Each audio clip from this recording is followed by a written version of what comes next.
Ferdinand গিয়ে ওই গরুটাকে ধাক্কা দিয়ে ফেলে দেয় এবং অনেক কষ্ট করে খরগোশটাকে বাঁচিয়ে নেয়। সে চায় না কাউকেই কোনো ধরনের আঘাত দিতে, কিন্তু তার শক্তি দেখে ওখানকার ছাগলটা বলে, বাহ, তুমি অবশ্যই চ্যাম্পিয়ন হবে। তবে ওখানকার একটা গরু তখন বলতে থাকে, আমি চাই আমাকে যেন বুল ফাইটিং এর জন্য সিলেক্ট করা হয়। তবে সে ফার্ডিন্যান্ডের কানে কানে বলে, আমি তোমাকে একটা গোপন কথা বলি, আমি আসলে ভালো করে চোখে দেখতে পাই না।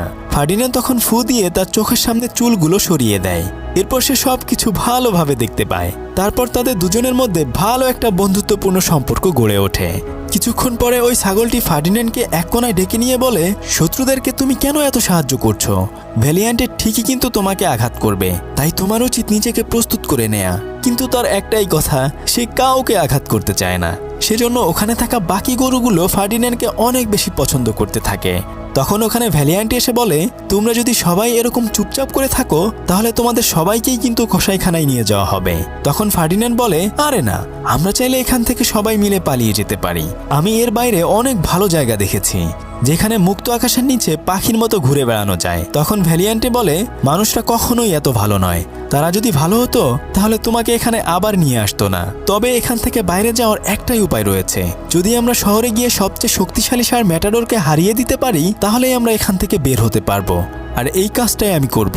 তখন বাকি গরুগুলোও বলে, হ্যাঁ, আমরাও বুল ফাইটিং করব। এই বলে তারা ফার্ডিন্যান্ডকে একা রেখে ওখান থেকে চলে যায়। ফার্ডিন্যান্ড তখন ছাগলটিকে বলে, কেউ আমার কথা বিশ্বাস না করলেও তুমি আমার কথা বিশ্বাস করো। আজ রাতে আমি এখান থেকে পালিয়ে যাব, আর তুমি চাইলে আমার সাথে যেতে পারো।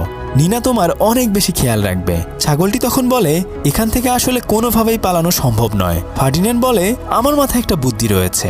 এরপর তারা সেই ইঁদুরগুলোর কাছে যায় সাহায্যের জন্য, কিন্তু ইঁদুরগুলো বলে, যদি তোমাকে এখান থেকে পালাতে সাহায্য করি তাহলে এর বিনিময়ে তোমরা আমাদেরকে কি দিবে? ফার্ডিন্যান্ড তখন তার পছন্দের ফুলটি এর বিনিময়ে তাদেরকে উপহার দিতে চায়।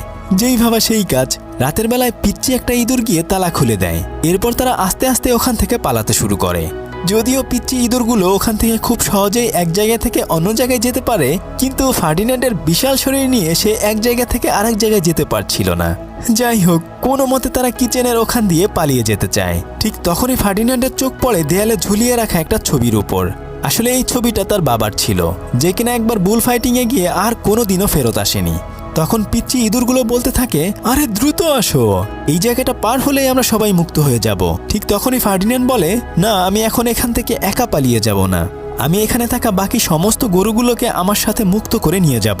আমি চাই না কেউ আমার বাবার মতো এখানে মারা যাক। এরপর সে বাকি গরুদের কাছে গিয়ে বলতে থাকে, বন্ধুরা, তোমরা এখনই চলো, আমরা সবাই এখান থেকে পালিয়ে যাব। কিন্তু কেউই তার কথা রাজি হয় না। সবাই চায় শহরে গিয়ে বুল ফাইটিং এর চ্যাম্পিয়ন হতে।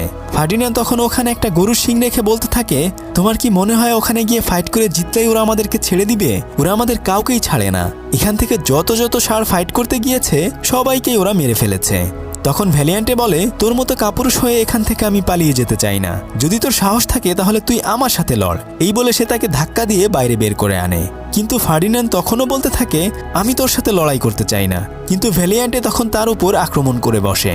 ফার্ডিন্যান্ড একটুও তাকে আঘাত করে না, কিন্তু দুর্ভাগ্যক্রমে কিছুক্ষণ পরেই ভ্যালিয়ান্টের শিং ভেঙে যায়। আর এলপ্রেমেরও তাদের এই ফাইট উপর থেকে দেখছিল। তখন সে ফার্ডিন্যান্ডকে বুল ফাইটিং এর জন্য পছন্দ